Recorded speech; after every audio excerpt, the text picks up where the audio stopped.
Kyoraku, Shunsui, and Retsu Unohana are some of the oldest captains who are often pit against each other in debates regarding Bleach, and for good reason. As I just mentioned, the two are some of the longest serving captains within the ranks of the Gotei 13, and therefore represent the centuries of history that has grown within the walls of the Seireitei, alongside the many responsibilities and the duty that comes with being a captain. Not only this, but the two similarly withhold their power for most of the story, and when the situation finally arrives to draw that power out, it can be shocking to both the audiences and the characters within the very story themselves. Once again, I have had a predetermined stance on this topic for quite some time and that I've discussed in previous videos on my channel, but I will neglect that predetermined stance and instead proceed with presenting you the information today to fully elaborate on that position. Due to her previous rank as captain of Squad 4, Unohana is primarily recognized for her ability within the confines of the healing arts, and while remarkable in its own right, she reveals her true nature as preparations are made for the second war between Shinigami and Quincy. In light of the absence of those that have been summoned upward to the royal palace, Shunsui decides to make moves as the newly appointed captain commander to ensure that the Soul Society will be adequately equipped for the second invasion, and one of those moves is properly teaching Kenpachi in the ways of the sword or Zanjutsu.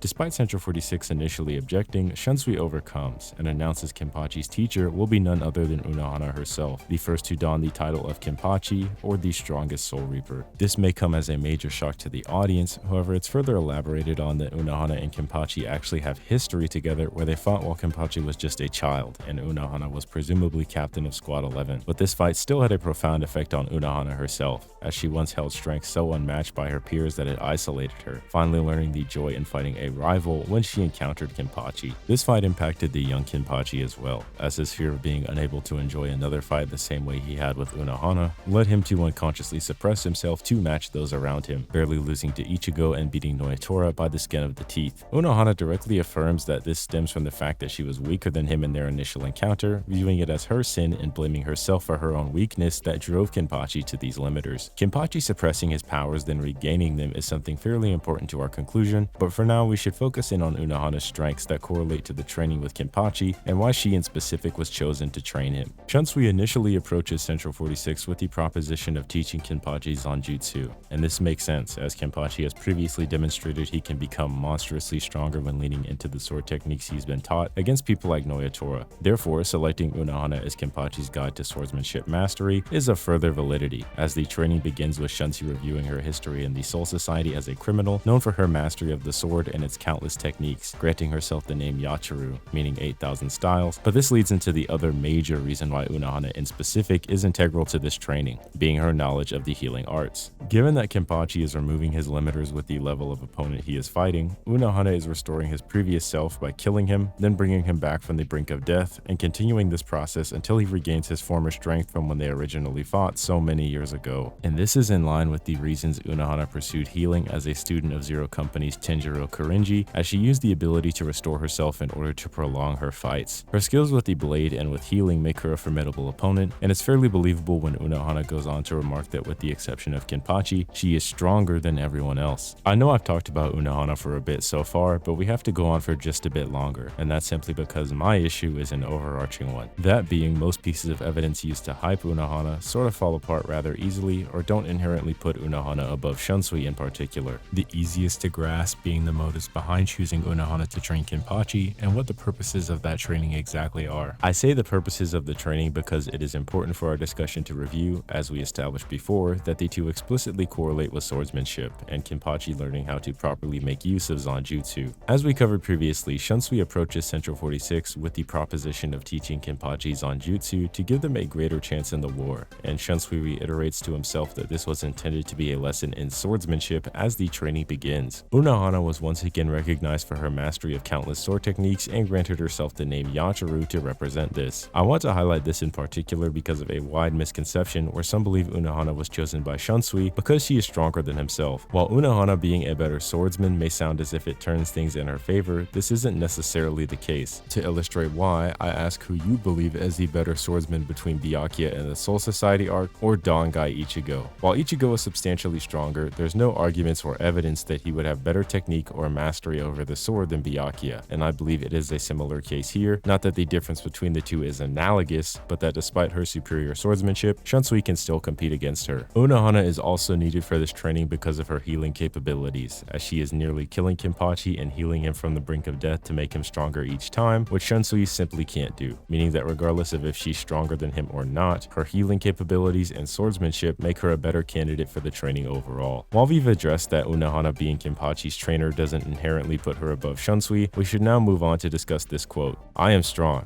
Stronger than everyone except you." This statement obviously has context behind it and can't mean literally everyone, but where does that context begin and end? I personally believe this statement is solely referring to those who she has a good reason to believe are participating in the war, and while I do go more in depth about why I think that's the case in my video on the Kenpachi, which you can watch here, for now we can say that Shunsui fits nicely into this category for two reasons. One is that it's traditionally frowned upon for the Captain General to be involved in the battles of his men. This is stated by Yamamoto himself when he has to step out against Ion and fake Karakura Town, and is heavily implied in the first invasion when the captains currently fighting around the Seireitei are surprised by Yamamoto stepping out against the Quincy and feel they have to work even harder because their Captain General is participating, with Komamura declaring that the court guard officer is lying on the ground while the Captain General is on his feet to be an indefensible shame. Comparing Shunsui to Yamamoto leads me to the second reason why Unohana wouldn't believe Shunsui is participating in the war, being that he would more than likely have to resort to using his Bankai. Just as it was considered dangerous for Yamamoto to be using his Bankai, the same is true for Shunsui, and that's because it can catch multiple people in its activation. This is implied when he planned to use it against Stark, but is outright stated by himself when he gets ready to use it against Lille, wondering if the others have gotten far enough away yet, then sensing the now and apologizing if she gets caught within the Bankai. This would mean putting Shunsui in a battle where he may have to use it against much stronger characters like Yuha is not ideal, since he would have to take multiple other captains, lieutenants, or miscellaneous seated officers with him in the process. And this is again similar to how it was considered to be very dangerous for Yamamoto to be on the front lines against Yuha using his own Bankai, which Unohana herself was wary of. But we've talked about Unohana for quite a while already, and I think it's pretty clear at this point that none of the things we've talked about so far put her above Shunsui, but what does Shunsui bring to the table in a fight against Unohana? I'll try to be a bit more concise since we've gone on for quite a while about Unohana, but Shunsui is a much more straightforward character, and that stems from the fact he doesn't do much throughout the series, largely being recognized as one of the lazier captains that doesn't really speak with his Zanpakuto, and who Bleach Repeat and Reboot states hasn't changed much over time as a senior captain in comparison to his peers. Regardless, we should look towards Shunsui's fight against Lille Baro to measure his skill, as over the course of said battle, Shunsui uses Lille's own immense skill at Reikaku to his advantage to trick him, blitzes him as he cuts his weapon, and causes him to open his right eye 3 times, which in Lille's own words, happens only when he falls into crisis during battle. These are easily Shunsui's best showings over the course of the entire series, as not only is Lille Baro a member of Yuha's Royal Guard, who are repeatedly described as his strongest warriors and unrivaled among the Quincy, but he is the undisputed leader of that Royal Guard as well, with positions granted in the Quincy hierarchy also being power-based. I say this because Yuha imparts onto Uryu that he was chosen as his successor due to the fact that Uryu possesses a power that exceeds his own, with Uryu himself also being promoted to the rank of Schutzstaffel shortly after. Many hold Shunsui to task for his performance against Stark and fake Karakura Town, but something important to note here is that not only are both participants largely holding back for most of the encounter, but Shunsui in particular is actually nerfed as well, remarking that his Katen Kyokotsu simply wasn't up to it earlier, and it's hard to be at the beck and call of his sword. Once he actually uses his Iroh Oni game based on colors, he pretty handily defeats Stark in 2 blows while in his resurrection. This is an interesting note on Shunsui's strength since, as we discussed previously, he does not actively train or seek to become stronger, meaning that he has been a War Arc and Schutzstaffel level character from the moment he was introduced all the way back in the Soul Society arc. Before we continue on to compare Unohana directly to Shunsui, I'd like to cover some other misconceptions regarding this matchup in particular. An important one is the stats given to both Unohana and Shunsui in the Color Bleach Plus official bootleg databook that cover categories like attack power, mobility, durability, and intelligence. The reason I want to point these out in specific is because I believe these stats are individualistic and shouldn't be used for these sorts of comparisons. These stats do state that Shunsui has a 90 in mobility while Unohana only has a 70, meaning Shunsui is faster. However, the same databook also states that Soifan is equal to Komamura and Kenpachi in durability, and that the 3 of them are somehow more durable than other captains like Gin, Aizen, or even Yamamoto, meaning it makes more sense to instead interpret these stats to be individualistic to each character and judge them on a case-by-case basis. Databook 2 Mass declaring that Shunsui and Ukitake have a spiritual pressure unmatched by their peers and predecessors doesn't pertain to Unohana, since this excerpt speaks on their time in the Soul Reaper Academy founded by Yamamoto that Unohana never attended. Lastly, but arguably the most important of these, is how the two are stated to match up against Aizen. Recently, in a Club Outside questionnaire, when asked about why Aizen left Sogyoku Hill after meeting Toshiro, as opposed to staying and going on to fight Unohana, Kubo responds by saying Aizen did not think that he couldn't beat her, but he instead in this moment decided he didn't want to exhaust himself by fighting her. This may sound like it would place Unohana in a much higher caliber, but this is not the case when taking a couple things into consideration. The first is Unohana's mastery of the healing arts that include the use of Kaido, not only healing the physical body but restoring Reiatsu as well, meaning that any fight between she and Aizen would be prolonged simply by the fact that she would be healing herself several times. Second is that Aizen is likely aware that after leaving the Central 46 chambers, the rest of the Seireitei would likely be notified of his betrayal shortly thereafter, meaning that he may then have to fight multiple other captains, which undoubtedly includes Yamamoto, someone he fears.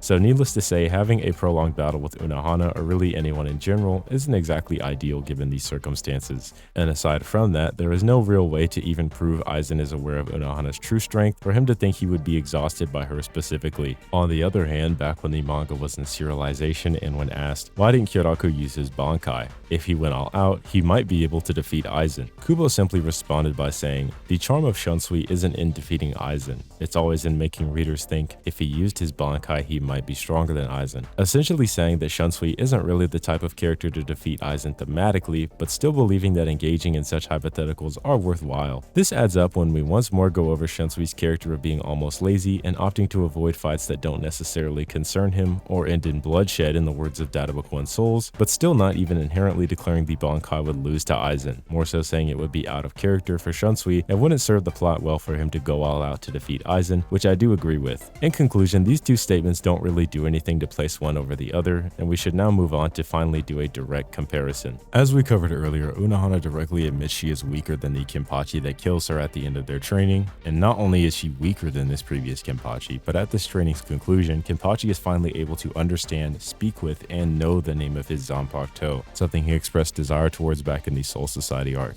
As we all know from characters like Ichigo or those that trained at the Royal Palace, this is a massive amp that likely made Kenpachi a great deal stronger, meaning he's even more powerful than he was when Unohana concedes inferiority to him. This is important because while Kenpachi has regained his old powers and stacked new ones on top of it, some of the Quincy are still able to tag or damage him like Grimmy or Pernida. This is admittedly Kenpachi and his base wearing his eye patch, and it's not as if Grammy and Pernida are weak by any stretch of the imagination, so this isn't necessarily an anti-feat, just more so trying to highlight here that there is still Sternritter who would give Unohana trouble or even beat her, since she is weaker than this Kenpachi to the extent that he believed he had to nerf himself, with the amps from knowing his Zanpakuto to further the gap once again. This would mean that Unohana not only has no concrete scaling to Quincy like Grimmy or any of the Schutzstaffel, but that she is more than likely weaker than them considering she is weaker than Kenpachi by her own admission. This is a problem since, as we covered earlier, Shunsui just flexes on the Leibaro, who is the undisputed leader of the Schutzstaffel that are considered unrivaled and immeasurable when compared to the other Quincy. Many attempt to make very strange arguments to dismiss Shunsui's performance here, like saying that the battle between he and Lille was mostly hacks based. Firstly, this ignores how hacks work in Bleach, where if you have a stronger spiritual pressure than your opponent, you can just straight up negate their abilities, meaning their hacks would have to scale to each other. Not only this, but Shunsui's hacks directly correlate to speed, as they are children's games that center around being quick enough to not be caught by those you play with, and this is reflected in the way Shunsui repeatedly compliments Lille's reflexes throughout the fight. Even with this and the stats given in the Color Bleach bootleg databook aside, Shunsui is still likely faster than Unohana, given that Yamamoto compliments his flash step and then goes on to praise he and Ukitake for being in a class of their own directly following, and Yamamoto is more than aware of Unohana's true nature. To paint my point as clearly as possible, Shunsui directly rivals or is above someone who Unohana has no real way to compare to, and she concedes inferiority to a Kenpachi who is weaker than the one we see fighting Grimmy or other Sternritter in the second invasion, as learning the name of his Zanpakuto has made him even stronger than he was as a child when he was already stronger than Unohana. Throughout the community, this topic is discussed as if there is a direct quote of Shunsui admitting Unohana is stronger than him, which is not the case in any part of the manga or supplementary material like novels or databooks, and the only instance of dialogue that could resemble such a thing only pertains pertains to her skill with the sword, which we've already established doesn't inherently make her stronger than him. I don't believe Shunsui would just obliterate Unohana with 0 difficulty, as what I said earlier about her healing against Aizen would apply here as well, but if he can match her stamina or if he can get his Bankai off, he should more than likely win given the difference in stats. While Unohana is powerful and essentially has to be for the reveal regarding her true nature to work narratively, she's more so powerful in comparison to what we've seen other captains do up until that point against the Espada or some of the first invasion, as opposed to the second invasion leader of the Schutzstaffel level opponents. But that's going to be about all I have regarding the topic for you today. I know that conclusion was a bit brief or straightforward, but you can see an even more in-depth explanation of how strong Unohana really is in comparison to the rest of the series in my video about the Kenpachi title, which you can watch here, along with other Bleach content on my channel for you to check out if you're interested, such as my recent video comparing Kyoka Suigetsu to Kenjutsu, or other versus battles like discussing Yamamoto versus Ichibe or Ulquiorra versus Asnod. But I will continue to upload more videos in the future about Bleach, like my upcoming video on Fullbring Ichigo, as well as a variety of other topics, so subscribe for free to be notified of what I get up to in the future, such as when I upload or stream. Like the video to support both the channel and myself, as well as let me know that this is the type of content you want to see. Comment down below if I missed anything or with any suggestions you might have for the future. Thank you all for watching, and have a great rest of your day.